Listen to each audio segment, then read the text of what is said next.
दोस्तों, नाग नागिन का प्रेम एक दूसरे के लिए बहुत ही अटूट और पवित्र होता है।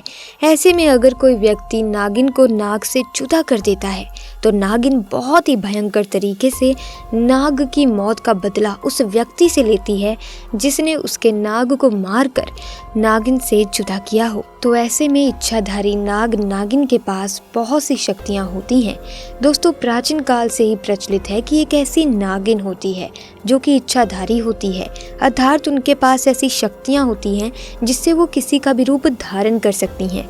ऐसे में जो भी नाग नागिन इच्छाधारी होते हैं वो भगवान शिव को ही अपना आराध्य मानते हैं और उनकी भक्ति करने के बाद जब वो वर्षों तक उनकी तपस्या करते हैं, महादेव की भक्ति करते हैं, तब उन्हें नागमणि की प्राप्ति होती है और इस नागमणि के ही सहारे वो इतनी शक्तियाँ पा लेते हैं जिससे कि वो कुछ भी कर सकते हैं, किसी की जान भी ले सकते हैं।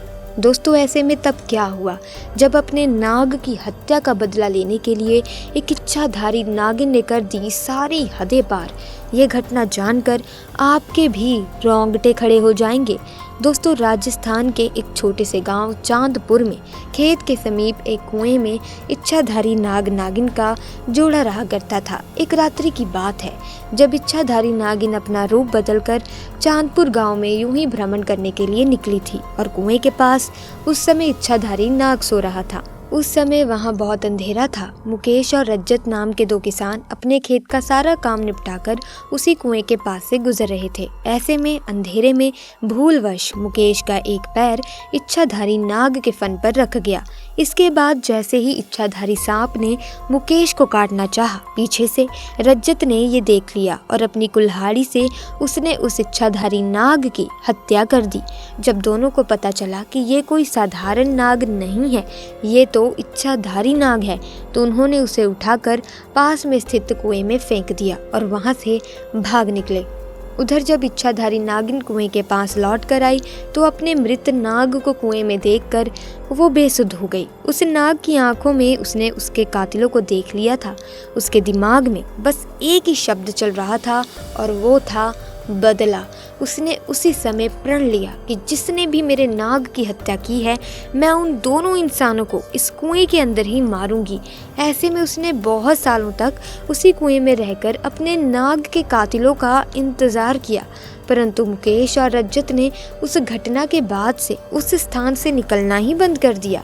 परंतु इच्छाधारी नागिन अपने नाग की हत्या का बदला लेने के लिए बहुत ही ज़्यादा तड़प रही थी। उसके सब्र का बांध अब टूट चुका था और उसने निश्चय किया कि अब मैं गांव में जाकर ही उन दोनों हत्यारों से बदला लूंगी।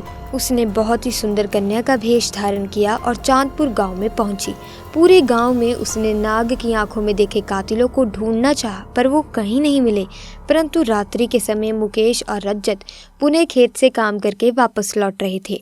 तभी उनकी नज़र इच्छाधारी नागिन पर पड़ी। उस समय उसने बहुत ही सुंदर कन्या का रूप धारण कर रखा था और वो अपनी सुंदरता से मुकेश और रज्जत को लुभाने लगी। वो दोनों उसकी सुंदरता पर मोहित हो चुके थे।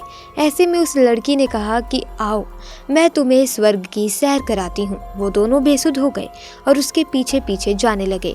उस लड़की की सुंदरता में वो इतने मोहित हो चुके थे कि उन्हें समझ ही नहीं आ रहा था कि वो दोनों उसी स्थान पर जा रहे हैं जहाँ पर उन दोनों ने नाग की हत्या की थी।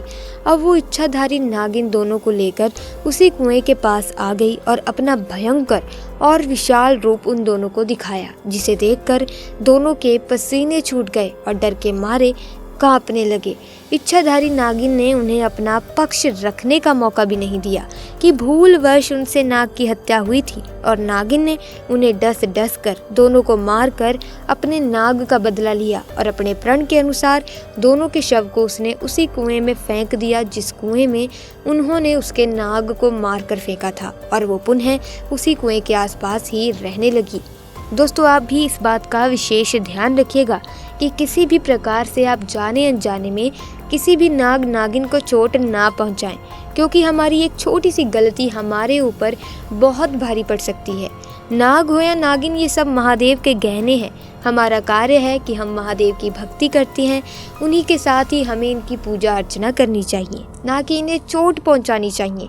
साथ ही इस घटना को लेकर अपनी राय हमें कमेंट्स में ज़रूर बताइएगा और महादेव के भक्त कमेंट सेक्शन में ज़रूर लिखें हर हर महादेव।